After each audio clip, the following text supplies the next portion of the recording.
Hey everybody. Uh, Good evening and good morning, good depending where you are in the world. I'm Victor Teixeira, and I'm the Chief Strategy Officer at Canza. And today I want to kind of tell you a bit more about what we're building over at Canza. Before I get started with my presentation, I always like to start off with this quote. I think this is one of the biggest issues that we've had in DeFi between the bull market that we saw in 2020, 2021, and the bear market that we've seen since, and kind of the start of this kind of run that we're seeing now, is that we haven't really built solutions that make sense in the long term. A lot of our solutions were built for crypto sake. Weren't built to solve real world problems for real world issues.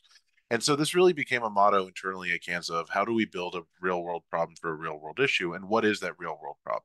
And so the problem that we're solving today is the $5 trillion FX market in Africa, which is trading at a premium due to FX scarcity triggered by local fiat devaluation. This means from supermarkets to oil and gas giants to construction businesses, they're all facing difficulties to import the 95% of consumer goods that are bought from overseas worth about $2 trillion annually. And so to solve this, we've really come up with one solution in two phases. The first phase of the solution was we always knew we could build a tech solution, but we wanted to actually get our own deal flow. And so by starting to explore the market, we realized very early on that a lot of the businesses weren't going through to banks to do their FX trades. The reason is the banks are too slow, too inefficient, too expensive, and also very fragile, which meant that businesses were often going through what were known as FX agents that would swap you from your local currency to US dollars in an overseas bank account. But what we noticed, interestingly enough, in 2020 and specifically in Nigeria, was that these agents started offering USDT. And that's where we realized, well, hey, if we get one agent in Nigeria and one agent in India, we can swap from Nigerian Naira to USDT, take that USDT to our agent in India, and then off ramp back into Indian Rupee. And we can now make payments from Nigeria to India. And so that's exactly what we started doing. We grew a network of over 300 agents worldwide, which is our JAR network of agents.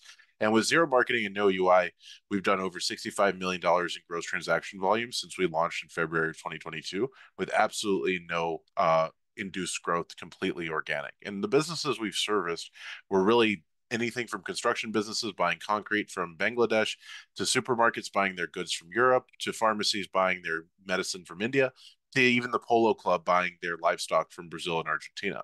But although we realized we were able to do these transactions, one of the biggest challenges was that we weren't solving the root of the problem, which is how do we scale liquidity and how do we remove slippage from these large B2B type trades?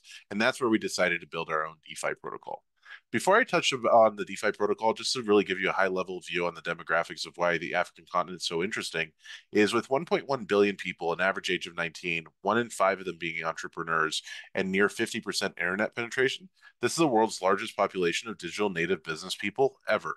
The challenge is the financial services sector is nowhere near where it needs to be to make up for this demand. And so people are willing to take haircuts of upwards of 70% compared to official exchange rates just to access US dollars for their day to day needs.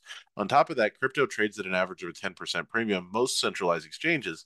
And so to meet this massive amount of demand, there's been a massive growth in these local networks of FX agents, where just in Nigeria, we see there's 500,000 of these agents operating, handling a minimum of $2 million per annum. So if you extrapolate this out across the continent, it's about 20% of the total deal flow that is now going through these informal networks. And that's really what we're looking to harness to build this really efficient, long-term, sustainable solution. So in terms of our team, I think we're quite unique in the sense that all three of us are originally from emerging market backgrounds. Pascal's from Cameroon, but grew up in the US. Deji is originally from Nigeria, but grew up in Australia. And I myself am originally Brazilian, but grew up in Belgium. And so we've always had this ability to how to think locally and how to make things work in a local setting, but also how do we act on a global scale using the experiences that we gained at multinationals such as AT&T, IBM, and KPMG. And so that localization of infrastructure has really been the backbone of our success so far, where we've done over 300 transactions worth $65 million with an average take rate of 20 bips. And we started all that off with just three customers. We now have 50, of which 65% of them repeat customers. And again, zero marketing spend at all. And all this was achieved with our original raise that we started in 2021, with the lead being HashKey, Binbushi, and Protocol Labs back then. And so this is where we feel very comfortable that we've built this TradFi foundation. But now we're at a point where we are ready to expand our mission. And beyond the TradFi foundation, we decided to actually build a DeFi solution that solves the root of the problem with the two specific focuses of scaling liquidity, and boosting capital efficiency on the market. And that's where we decided to build our own stablecoin protocol called Baki. So Baki is similar to any other kind of vanilla stable CDP stablecoin protocol like MakerDAO, for example, with the key difference being that we actually mint what we call Z tokens with USDC at 150% collateralization. Unlike MakerDAO, however, we offer four currencies: ZUSD, ZNGN, Nigerian Naira, ZZAR, South African Rand, and ZXAF, Central African Franc. And all of these Z tokens can be swapped one for another through a burn and mint mechanism. Because each of these tokens are collateralized with the same collateral at the same collateralization ratio, that means that you can actually go from one currency to another through a burn and mint mechanism with absolutely no slippage and guaranteed liquidity in any direction, because liquidity is created rather than sourced for any of those swaps from one currency to another. We're currently live in the Avalanche network. We launched in November. We've been audited by both Certic and Paladin, and we have reached 60K TVL as well as 250K year-to-date volume since our launch in November. So we've really started utilizing bringing this product out in the market.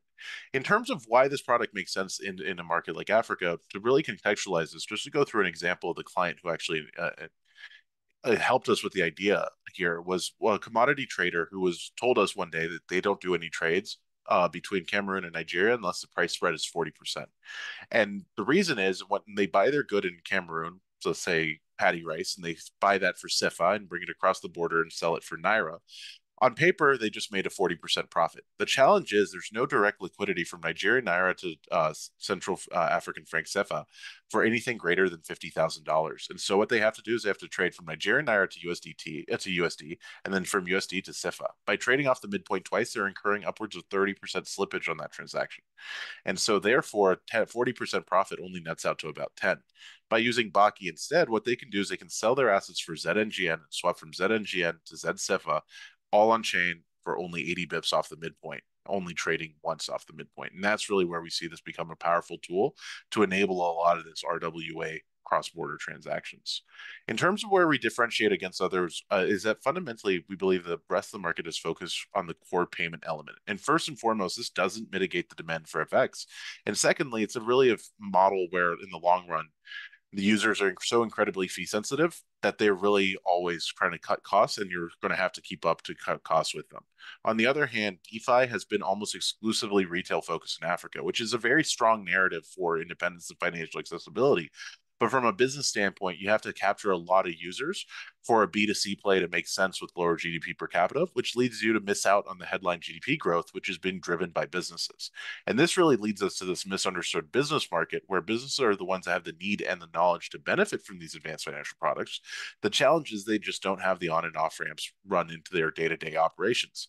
And that's really where we see layering Baki over the top of what we've already built with Jar Network as really powerful solution, because we've already created a system that's able to rival the bank's payment systems, not only by being faster and cheaper, but we're also on-ramping and off-ramping all of our clients through every trade, which means that we can settle any trade in fiat or crypto, but now also means we can cross-sell customers directly into Baki. And so by leveraging the sales funnel of real-world businesses that we've already seen, we're able to actually bring Baki directly into the market through the traditional methods of how people have already interacted with ourselves as Canza, but also how they're interacting day to day on their normal transactions. So in terms of putting this together in number with an average transaction size of $300,000, 14 transactions per customer, 125 customers, we're able to generate $525 million in transaction volume. On the Baki side, an average deposit of $150,000, 2.5 times volume to TVL ratio, and 360 target customers, we're able to generate $600 million in transaction volume. Now, $1.125 billion in transaction volume may seem like a really big number, but in reality, it's only a 0.0225% of the market that we need to capture to generate close to $5 million.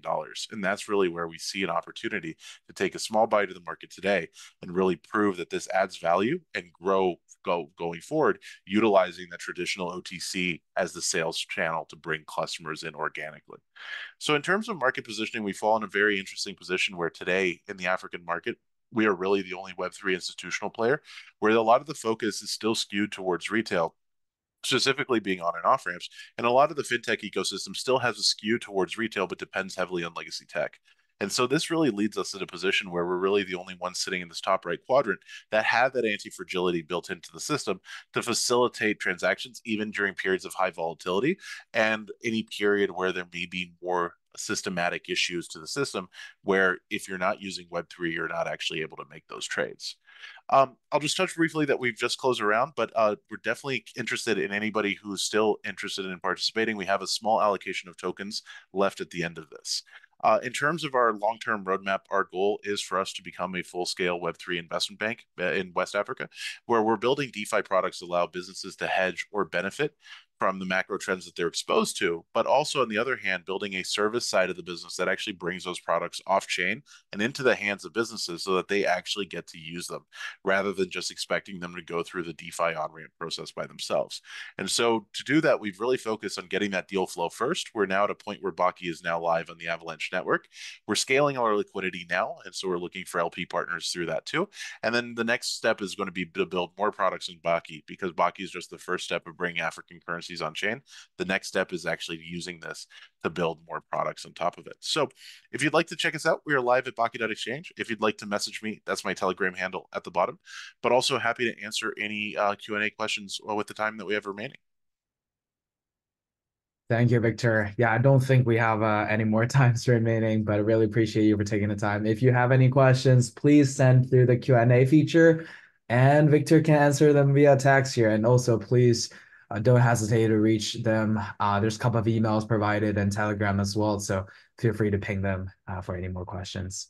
If you're one of the partners, clients they asked to connect, then please ping them. Perfect. Now moving on. Next, we have Fiat 24.